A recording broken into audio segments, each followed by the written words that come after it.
Yo, welcome back to another video. Let's get right into it. We got top 10 best Red Rangers. This video is 24 minutes. Not bad at all.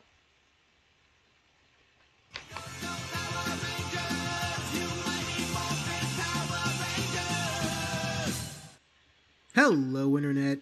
I'm the Disney Brain, and it's finally time to cap off our Ranger character list with the big one, the top 10 best Red Rangers. Now, by this point, most of you have heard me praise every other color up and down the spectrum, but as we know, this particular hue carries with it the largest burden of all. Not just being the leader of the team, usually, but also likely being the face of that particular season. Not every raid can carry that burden gracefully, if at all, which makes the 10 we do get to talk about here today all the more special.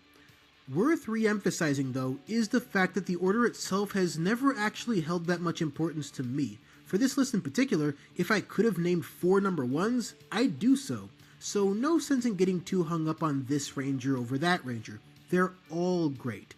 They all bring something special to their team, their season, and the franchise as a whole. So, without further ado, let's talk about just how great they are. I'm not on my parents' health insurance anymore. Hey, and I I'm work I'm for glad myself my boy doing a made bit to of the list. everything. So I found a Nathan, plan for just no, right for Connor McKnight. Connor is kind of a funny way to start off this list, as he perfectly represents the notion that things can always change as time marches on. When I originally discussed him in my Dino Thunder video, I directly stated that calling him a top 10 red would be a stretch, and yet, here we are. What it really comes down to is showrunners that knew how to embrace what Mighty Morphin did, update it, write it better, and upgrade the acting. The result is turning an unfocused, kind of sexist teenager with plenty of attitude into a true-to-form hero. Even with his big moment in episode 3 firmly establishing him as dedicated to the cause, what we see from him is patient, gradual growth. What we get from him, when it's all said and done, is someone who really did grow up, mature, see things in novel ways throughout their Ranger experience, including, but not limited to, his mini-arc in the brilliant Lost in Translation episode. The entire team can lay claim to really good development, but I'd argue it's the most prevalent in Connor. He screwed up a lot, while mostly being unaware he was doing anything wrong. But he grew past that, and just as importantly, he didn't act solely as Tommy's understudy ranger-wise. He got to prove on multiple occasions that he was a capable leader on top of an increasingly capable person. So yeah, toss out what I once said, cause Connor is a top 10 red.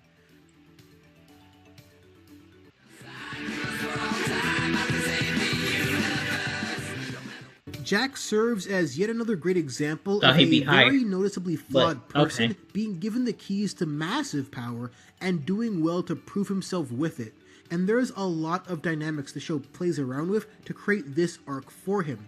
Initially, we see the type of potential he has for good, but isn't always able to see the bigger picture. That's where Z comes in. Her grand outlook, alongside their friendship, helps push Jack towards not only becoming a competent Red, but eventually doing something bigger in his own way.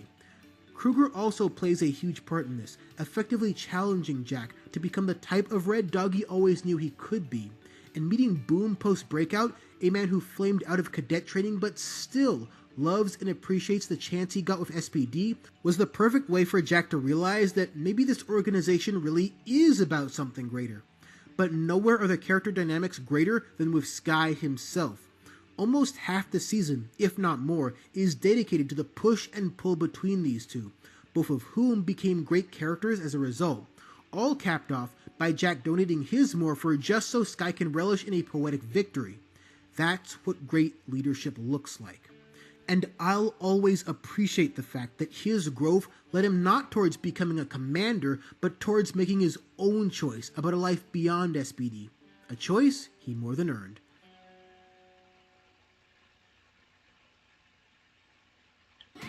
Damn, I thought he would be more. Glad Force Flex Max Strength trash Thought he'd bags be are number one. 25% more How durable. much they always rank him number one. Jason Lee. God. what oftentimes gets lost in the overly lengthy saga of the Mighty Morphin days is just how great a precedent they set for good characters. We all praise how great Adam, and especially Billy, were. But let's not forget that this franchise kicked off with a pretty great leader too.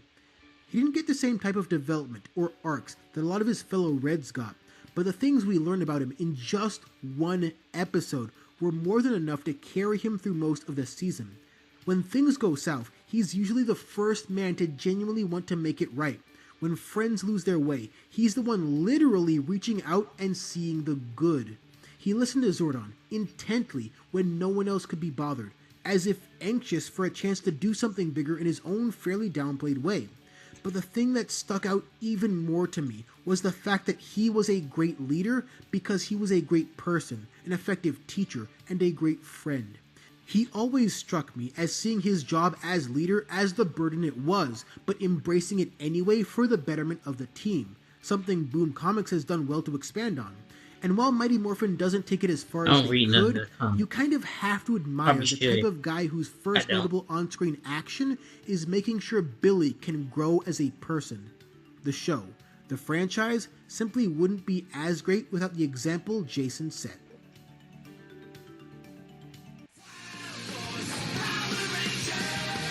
We're just throwing anybody in this list now. Cole is one of the Rangers most ideally suited for the season he finds himself in. His big-hearted, genuine nature, even in the face of the cold sting of several realities, makes him the perfect counter to Master Org, who has also experienced the cold backhand of reality and responded in a much, much different way. And in a way, that really is his arc. He saw firsthand that Orgs didn't have hearts, but he kept fighting to save the world. He learned what the former Dr. Adler did to his parents, and yet he still refused to lose himself in a bid for revenge. That level of willpower is one of the most inspiring things to ever happen in this franchise, and it's easy to see how his teammates respond to that as well. Even Taylor learns to respect and accept what he brings as a leader early on, in spite of how dubious that transition is. And that's really my only issue with Cole. He never really gets to internalize the more structured approach most of his teammates embrace, so he never learns as much as he should. It's a bit of a double-edged sword, because he can fight through harsh reveals without losing himself, but he also doesn't change too much as a direct result of the team he's leading. Otherwise, he'd probably be top 5. But even with that, the end of Power Rangers is an all-time great season finale because of Cole.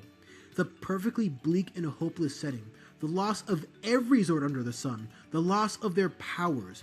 Everything was being mercilessly stripped away by the man who turned himself into a monster. But even then, you still could never hope to cage the spirit of the Blazing Lion. That was a special moment, one that really only Cole could deliver, and Power Rangers is the better for it.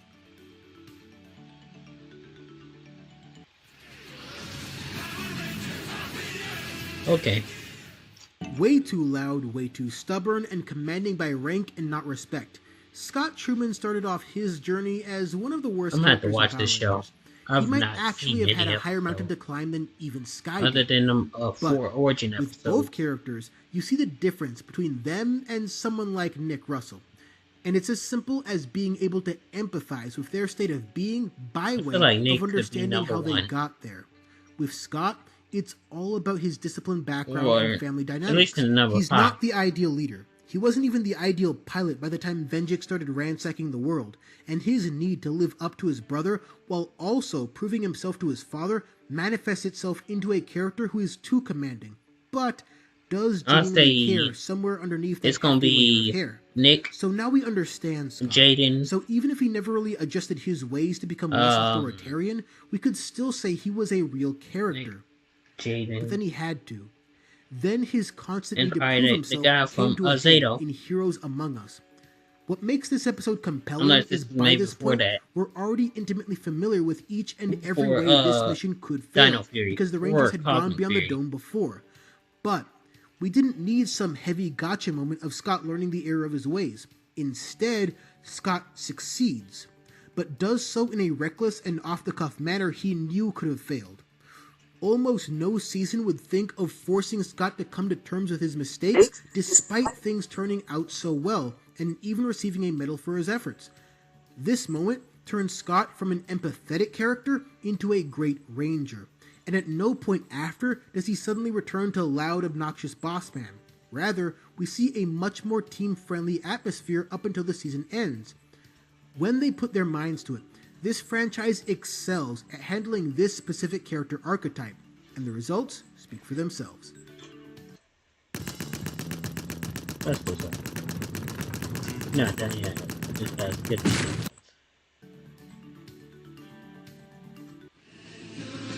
Thought he'd be higher.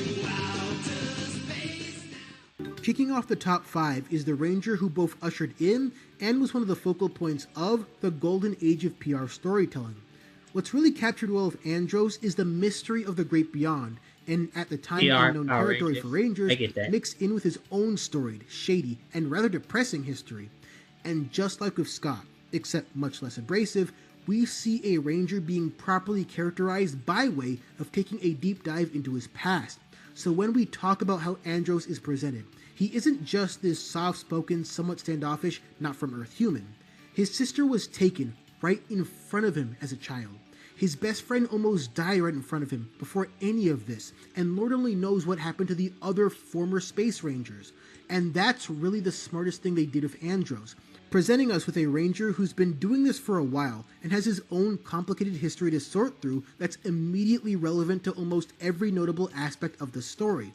And it doesn't stop there, as Andros' need to be guarded and reserved is also well highlighted by his extensive espionage missions.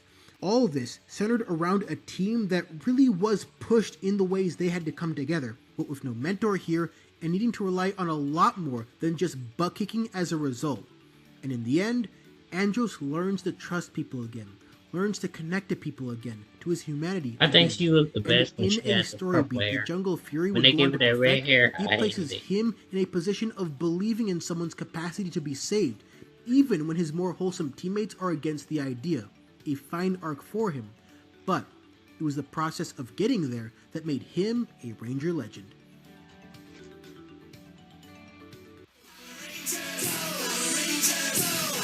It feels right. Leo Corbett is the man who both started and perfectly embodies my often mentioned idea of Rangers that shouldn't be there but make the most of the hand they've been dealt regardless.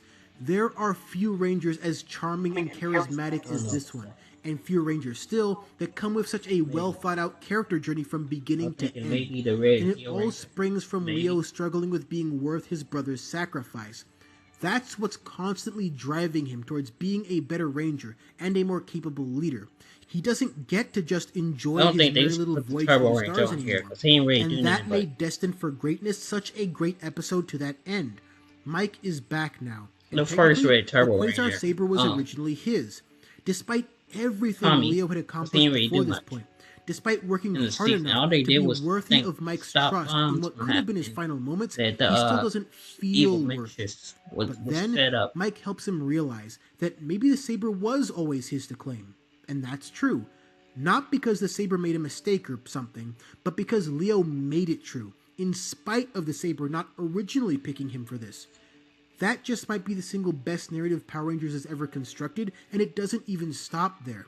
Because just like Cole and Master Org, the story of Trakina is built in a way to parallel the journey Leo takes, fittingly, all coming to a head at Journey's end. By that point, Leo had seen nothing but sacrifice and loss across the spectrum, even on the villain side of things. Conversely, Trakina sacrificed her beauty after already becoming pretty ugly on the inside, as well as sacrificing everyone but her. But when it was finally time for Leo to be the sacrificial one for the sake of others, he did not flinch. It's the most complete season finale in the franchise as far as I'm concerned, and Lost Galaxy in general spoils us rotten with great characters across the board. But none feel more fully realized than everyone's favorite stowaway.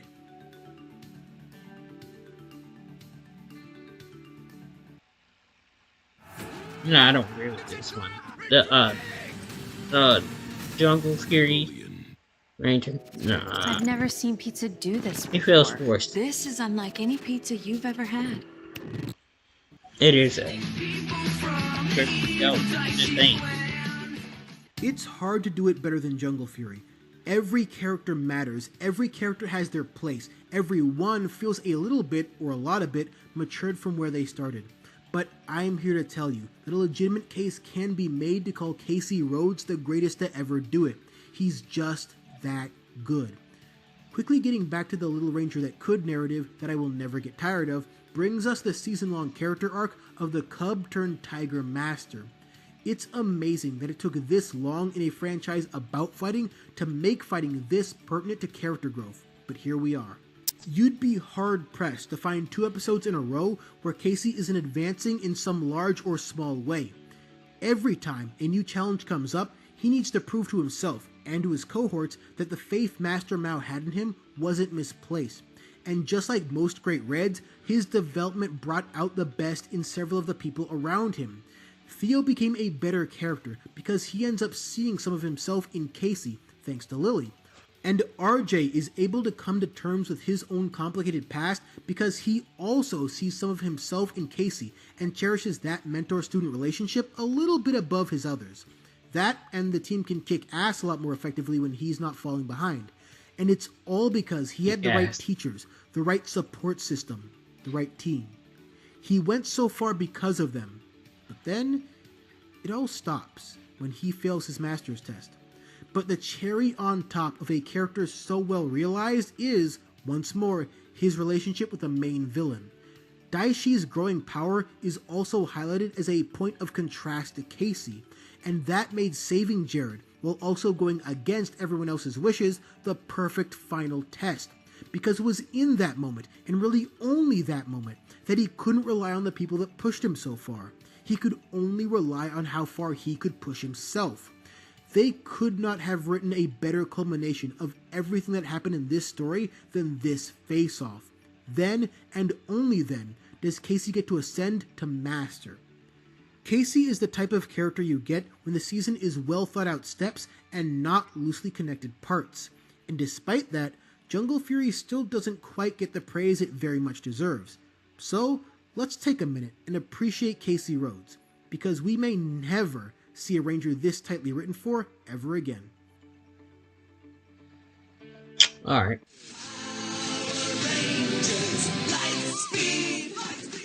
The number 2, next to the embodiment of Ranger heroism. It feels weird, I know. Even as I record this, it still feels a little strange. I'll explain my stance further when we get to the now obvious number 1 choice, but for now, let's not let that take away from the Ranger I consider a personal inspiration. And it all comes down to Lightspeed Rescue's nuanced take on the concept of heroism, and how they convey that through a man whose personality is humble, but accomplishments are, quite frankly, mythic. That matters a lot, because despite his ability to pull off literally any heroic deed asked of him out of an unbreakable sense of righteousness, he's probably the most human, the most relatable of anyone on his team. And I felt like the Green Ranger was the most relatable. Even Joel, of all people, is a far more level-headed Ranger over time because of Carter's gentle influence. He never had to bark orders. He never had to demand respect. You interact with this man for 5 minutes, and you'd willingly run through walls for him. And a lot of that also comes from his tireless work ethic.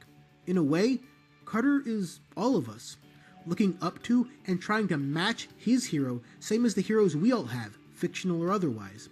And it's through his hard work and desire to become what he sees in Captain Mitchell that he starts off the show already most of the way there.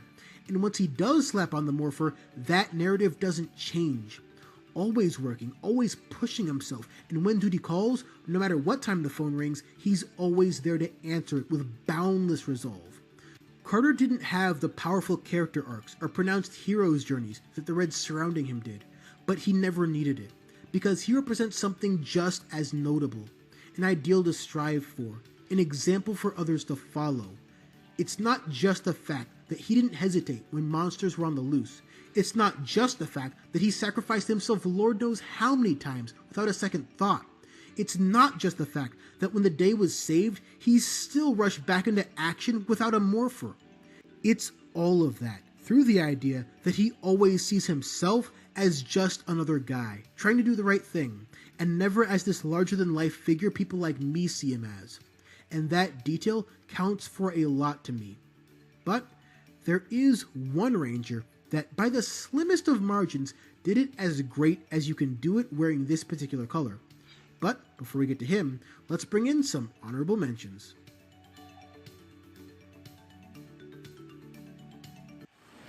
Let's see. Okay. DJ. Okay.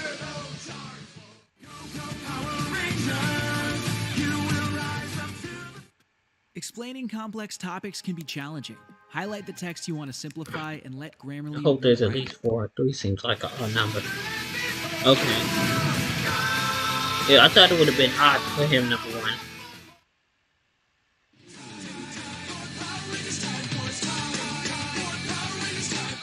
1. Nah, we done with the video. That pissed me off, bro. I'm gonna see